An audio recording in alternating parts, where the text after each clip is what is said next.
So let's talk about responding versus reacting. This is a mental health thing based on, I mentioned it kind of in the last video. You have the ability to respond or react. You have the ability to choose how you interact with the world. So when somebody comes up to you and they trigger an emotion, whether it's anger, fear, worry, anxiety, jealousy, whatever it is, you have the ability to respond to them rather than react from an emotional state. It's a very healing concept to understand, because when you realize that you are not responsible for the way others react, that they are responsible for how they respond to you. You are not responsible for what they do. You are responsible for whether you react or respond to them. Responding means you're conscious of your actions. You're conscious of what is going on. You're not in a discussion where somebody says something and you feel anger rise up, and because the anger rises up and triggers you, that you immediately get defensive or angry and start shouting at them and yelling at them and telling them no, they're wrong, and going into a cycle of a fight. Instead, if somebody says something and it triggers anger in you, you feel the anger and you go, I'm not going to react with anger. I'm going to sit for a second. Why am I angry? What did they say? What does it trigger in me? What is it related to? What do I have to heal around it so that I'm not angry in the future? And then it can be a difficult thing to do. It's something that I've worked on for quite a long time. It can be a difficult thing to do, especially with anger, where we want to fight with somebody, where it rises. And you take deep breaths, three deep breaths. Just take 3 deep breaths when that happens, whatever emotion it is. Just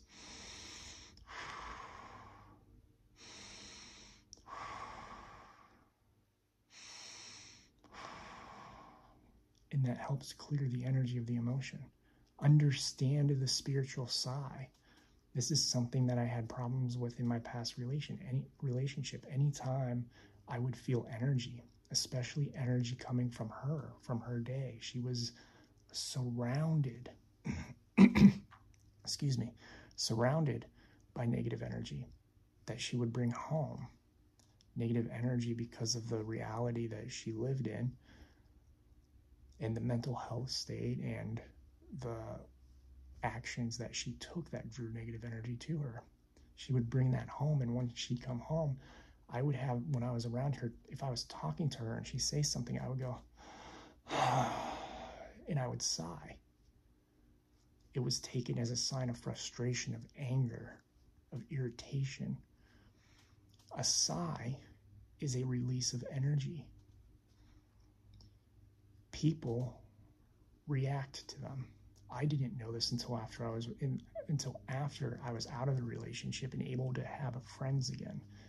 Able to meet people that were like me again, because I wasn't controlled and having them kept away from me.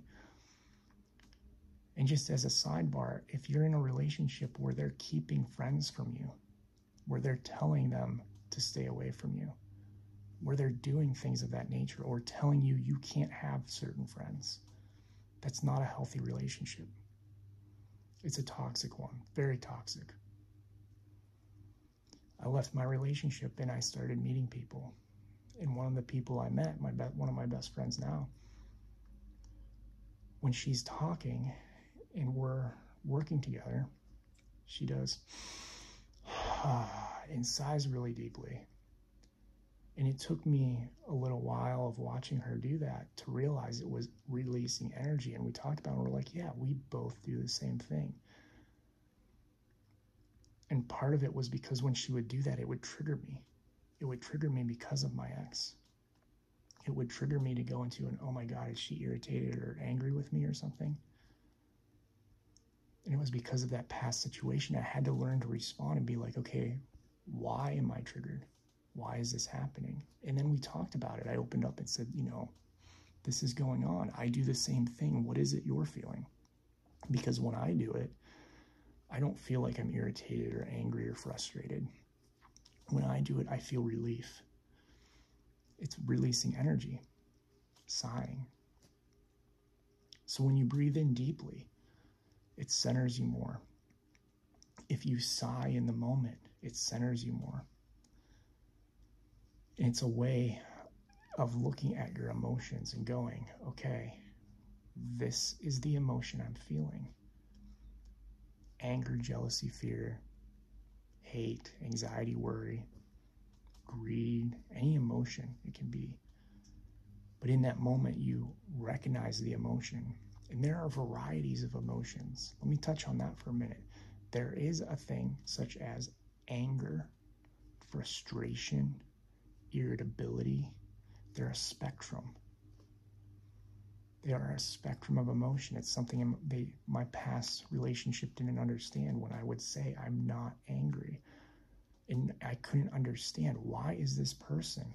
Why are they not understanding I'm not angry? Because if I sighed, if I breathed in deeply, if I tried to understand, or if I looked frustrated, not angry, if I looked frustrated or irritable, they would immediately go into, why are you angry with me?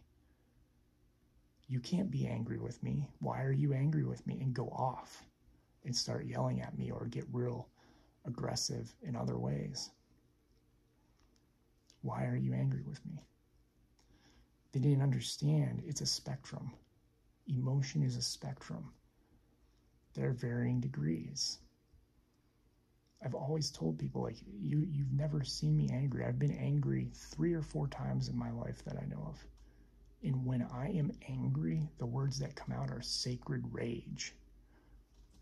Because somebody isn't listening, isn't seeing me, isn't doing things in a moral, respectful way. And it's as though the universe speaks through me to wake them up and uses anger and rage as a means to do that. But it's been very rare. And the last time it happened was college. And for a brief moment when I was picking up my stuff after I left my ex. It's a spectrum. So you can recognize your emotion and go, okay, I'm not angry, I'm irritated, I'm all these different things. And if somebody's telling you what you feel, it's not your job to feel what they're telling you. It's your job to respond to what you're feeling and go, what am I feeling in this moment? What am I feeling? I'm feeling irritable. I'm feeling sad. I'm feeling jealousy. What is it I'm feeling? And to take your time to process and go, what is it you are feeling? I was always told from the time I was a kid to the time through that relationship, I was told what I was feeling. And that's a trigger for me. If people tell me what I'm feeling, I have to be very present, because I'm like, don't tell me what I'm feeling. And that's something I'm working on throughout my journey, responding to my feelings and being like, this is what I'm feeling. Please don't tell me what I'm feeling. Work on what you're feeling. So you want to work on responding to people, hearing what they're saying, listening to what they're saying. Remember, words do not carry the whole story, the whole meaning. They're a fraction of it. Energy is the truth.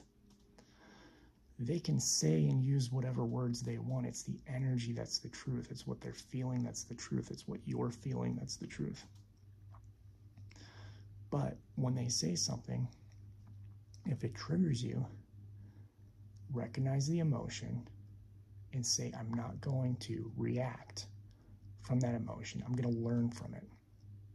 I'm going to learn in the moment. I'm going to respond to them so that I don't trigger a fight between us because of an emotion I'm feeling from a past trauma. And understanding that you have to deal with that emotion, that you have to deal with that you have to speak about it, you have to release it, you have to understand the pattern. I have a very good friendship right now where when those types of things happen, we say, hey, look. And this is part of real friendships. Real friendships, you can talk to each other. We say, hey, look, you are doing this. You're in this state of reaction. Why are you in this state of reaction? Why did you react that way? And then we both, whichever side it is, we step back and we go, oh, you're right, I did react. What do I need to work on? Because if I reacted, it means I need to work on something. It means I need to heal something. It means I need to heal trauma, or heal a pattern, or heal an expectation. Like I said with the sigh, I was reacting and going, are you okay? What's going on? Is everything, are you okay? I was reacting defensively, like, oh my God, I'm gonna get my head torn off because she sighed and I sighed. It wasn't the case. I had to wake up to, oh, I react that way because of the trauma I went through in my past relationship. So you have to learn how to understand that you're reacting. And sometimes it takes other people. That takes good friends who are willing to speak to you, to tell you the truth. A good friend is not somebody who does not speak to you. I've had many of those. Most of my friends my whole life, actually all of them for the most, all of them, except for maybe one in my 20s, all of them. They wouldn't say anything. They wouldn't ask me questions about my life. They wouldn't tell me if I told them something. They wouldn't speak their true opinion about it, those sorts of things. If you have a friend who is not speaking the truth and giving you feedback in a dynamic where they're able to give you feedback and you're able to give them feedback and you're still friends, you're still in a loving friendship, that's a true friend that can do that dynamic of back and forth without breaking the friendship. But those who cannot speak the truth have healing of their own to do, and they might not be on the same level of friendship that you are as far as a vibration. So it's important to find those people in your life that can tell that to you, that can bounce back. Hey, you're reacting. You're not responding. Why are you reacting in this moment? So then you learn to respond, because then you can go, oh, that's what I need to heal. And you can think about it. You can release it. You can go into nature or talk to a counselor or somebody and figure out how to heal that part of you that was abused, that was traumatized, that was put into that state of reaction. So you learn to respond. And it takes time. You be patient as you're going through this process. Be patient. Learning to respond instead of just react with our emotions is very difficult. We're taught at a young age to react, that your emotion dictates your actions. Your emotions do not dictate your actions. You do. You have control of all your bodies, physical, mental, emotional, spiritual. You dictate whether or not the emotional body controls you or not. So as you learn that, be patient with yourself. It's a process. It's a slow process. But the awareness is key. The awareness to say in the moment and to bring your present mind to your emotions and say, oh, I'm feeling this, but I'm going to choose to respond in a loving way because it's not their problem. I'm feeling this. It's my healing that needs to be worked through.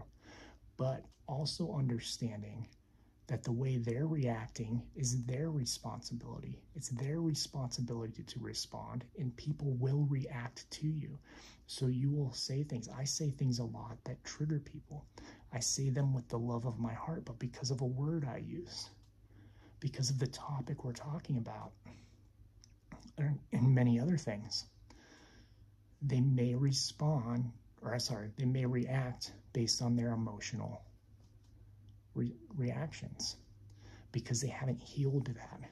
And when they get angry with me, when they yell at me, when they cuss at me, when they start crying, when they start getting defensive or aggressive, I know that's not my problem. That's their problem. They have healing to do. And because I understand that they're reacting from the level of consciousness they're at and the ability they are to process their own emotions, it makes it a lot easier for me to respond to them, because their actions, their reactions to me do not trigger me. They don't trigger me because I've done my healing.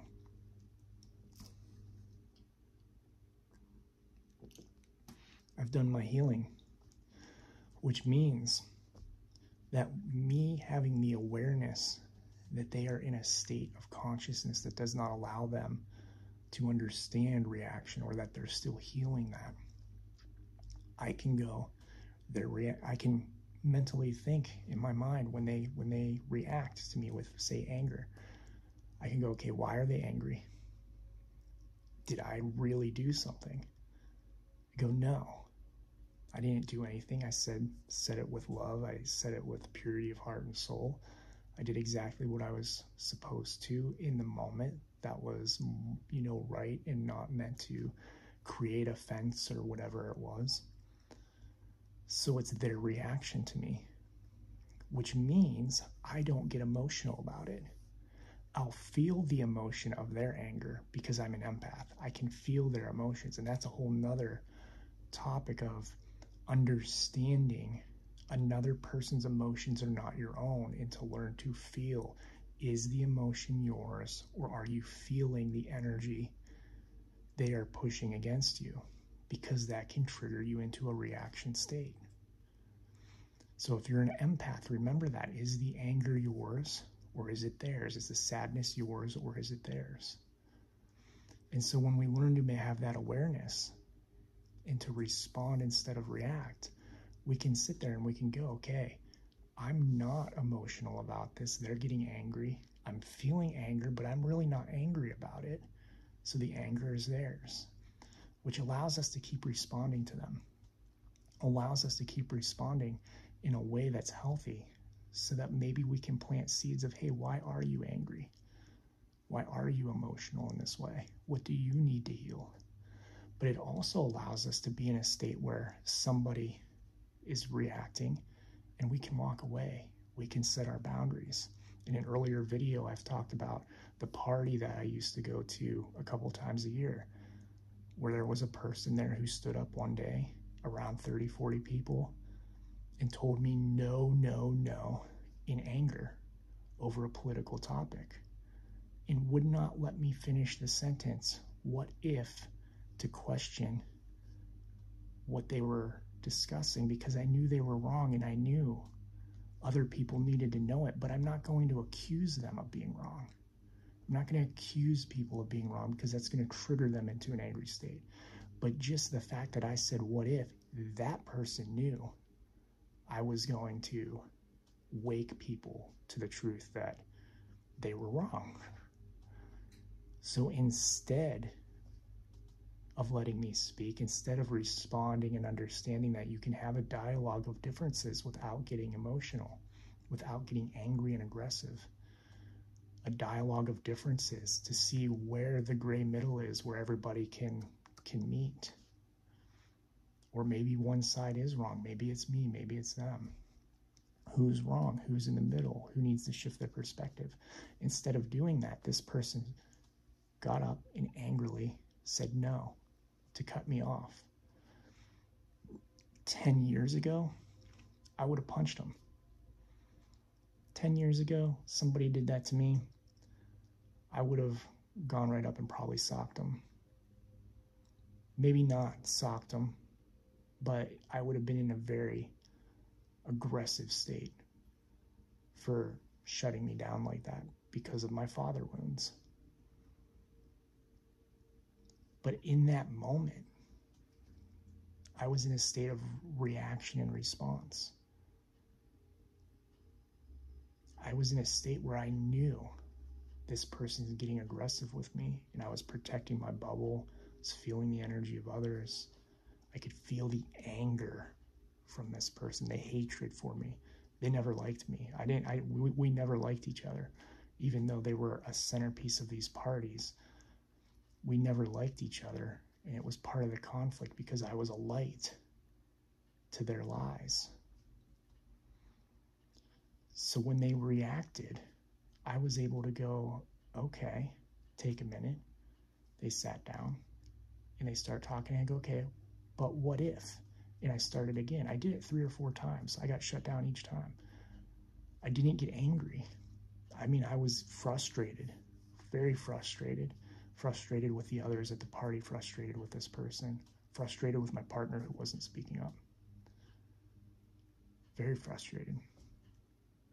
But I was able to go into this state where I kept asking the question to try and shift to an actual dialogue beat versus this person telling people. I didn't get angry anymore because I was responding, not reacting. And when I realized I was getting nowhere, excuse me, when I realized I was getting nowhere, I was able to go, cool, close my mouth, turn and walk out and walk away, because you're not going to get anywhere with those people. They're at a low level of consciousness where they cannot understand people coming from up here. They're so far down the spiritual ladder.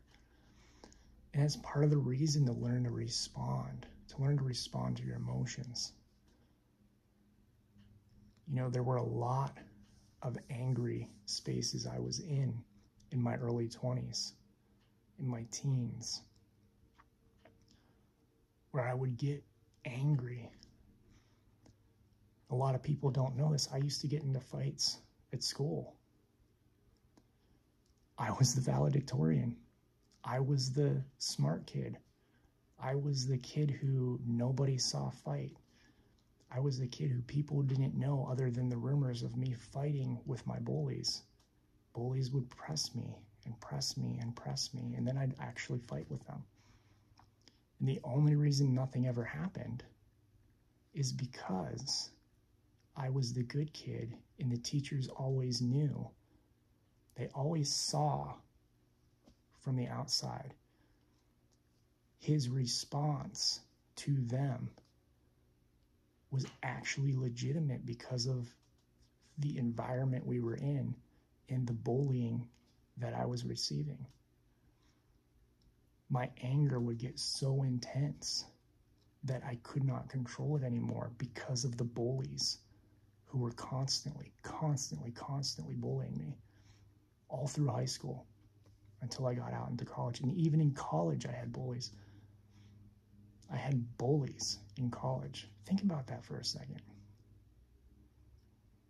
I had my group of friends too, and they were shocked when I stood up for myself. And it was not true anger. It was not true rage. I'll be clear about that. It was reactionary anger. Reactionary. And that's why I always say to people, you've never seen me angry. Because when you see me angry, it's like spirit comes through me, and it's for a reason. But reactionary anger, because of outside forces. And I don't talk about that a lot. It's part of my journey. But I'm talking about it now more because I'm supposed to share that stuff for people to understand. We're not all perfect, and we're all learning. But that I did have that space in high school where I would fight with people. I was pulled back from people at one point because they couldn't get me away from them. Because I was angry. And everybody around was in shock. And it's because I grew to a point of reaction where I could no longer respond.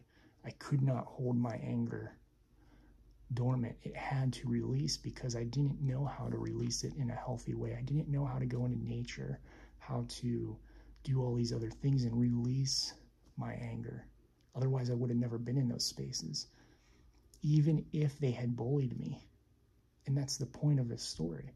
As these people bullied me, I still got to a state of reaction, even though I didn't want to. I'm somebody who, my whole life, I don't like fighting. Everybody was like, he's Buddhist. Like, I follow Buddhist philosophy. Do not like fighting. It's a last resort. Think Mr. Miyagi and karate. You don't use karate unless you absolutely have to. You don't fight unless you absolutely have to. And so in those spaces, I got to a reactionary standpoint where even like Mr. Miyagi in The Karate Kid, he does not react. he responds. He's responding to outside forces who are forcing him to fight. I was reacting to outside forces, creating anger within me as a teenager. I was reacting to them. The whole point of that, in sharing that, is with this situation with this person who was bullying me and telling me no. I could have gone at him. I could have gotten to a reactionary level of anger where I went at him around 30, 40 people. I could have, but I didn't. I was very capable of holding my space because I learned how to do that in my early 20s.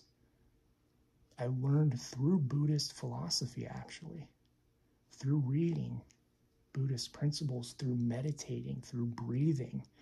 I learned how to respond and react. I wasn't the greatest at it. It wasn't until I turned 30 and really started meditating. 30. Whenever I started writing, I was 33, I think. Really started reacting or responding because I was meditating, I was clearing trauma, I was doing all these things.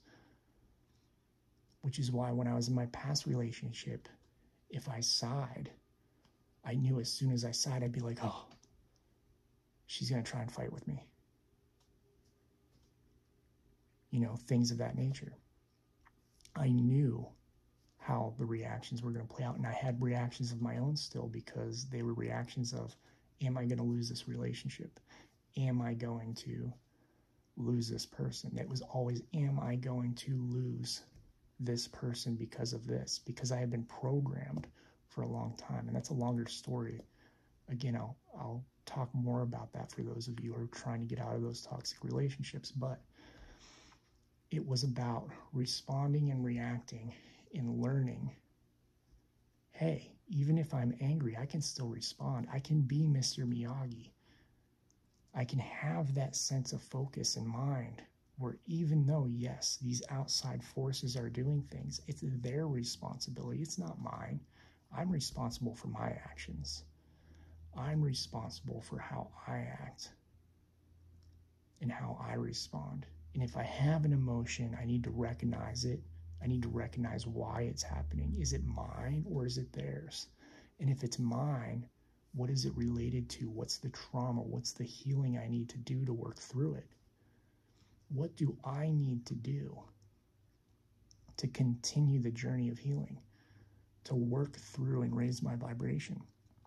Because I promise you, once you raise your vibration, once you get so high up the spiritual ladder, as I call it, I call vibration the spiritual ladder.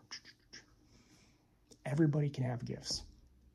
The lowest person on the ladder can be clairvoyant, clairaudient, prophetic dreams, all that. Your vibration is the spiritual ladder. Once you get so high into the light, responding to your emotions is like easy. In the moment, if you have parents who are toxic and are trying to fight with you all the time and you're fighting back with them, a lot of us know those dynamics. If you have more of a dynamic like me, where you're in a relationship and the person's arguing with you and your response is fear of losing them, and all these control issues around the relationships. If you're in a toxic relationship where it's anger and you're responding both with anger, no matter how it is, when you raise your vibration, you get to a level where that stuff doesn't even matter. I've been at conventions with people telling me to my face, you're schizophrenic, you're crazy, you need pills, you're bullshit, you're a liar, you're manipulating people, you're a con artist, you're a, what's the word? Somebody used a grifter. Somebody used that recently. You're what we call a grifter. Back in the day, that would have made me angry. Like far, far back in the day, it would have made me react. I would have been like, what are you talking about? But my reaction wouldn't have been speaking it. It would have been quietly being like, what are you talking about? because I was taught to stay quiet, as I've said either earlier in this video or the one before. I was taught to stay quiet. So my reactions of anger were always be quiet and be like, oh my God, oh God, I don't want this. I don't want to deal with this. I want to hide. I don't want to deal with conflict. Those sorts of things. It happens. But because we're higher on the ladder, we look at those people and we just go, in our mind, I don't say it to them, but I'm like, I'm sorry for you. I love you, I'm sorry for you. Because that's their state of consciousness. They react to what I bring to the table, and I can respond. And my anger is gone because I now know my anger actually came from a place of trauma. It wasn't true anger. I know what true anger feels like. Sacred rage, sacred anger. I know the spectrum of emotions. And that's the thing a lot of people don't understand, learning that spectrum of emotions. Are you truly angry? Are you truly sad? Are you something down the line? Are you something further up? Furious is a word I used to use. There have been a few times in my life I've said, when somebody's been like, why are you angry? I'm like, I'm not angry. I'm furious. It's a very big difference between anger and fury. So learn the spectrum of emotions. Learn why they're coming up. Why are they triggering you? Why are they giving you these traumatic reactions? And learn to respond. Let me know if you have any questions. Again, this is a big, difficult topic. There's a lot more I shared here than in the book. The book is 3 pages long, 4 pages long. There's a lot more to learn about this topic. A lot that a counselor or mental health professional can help work you through. But it's about releasing your traumas, responding to your emotions, and learning what's not yours, what is yours, and how to heal it. And when you respond, you live in a higher vibration. You live in love and light and happiness. And I want that for everybody. You all deserve that. You all deserve it. So let me, end it there. We're 32 minutes now. Let me end it there. If you have questions, let me know. And again, we'll get into more of my story over time and clarify any questions you may have about it. Thank you again for watching and listening. I love you all. You all deserve love, are worthy of love. And I'm very deeply grateful for each and every one of you. Thank you again for watching.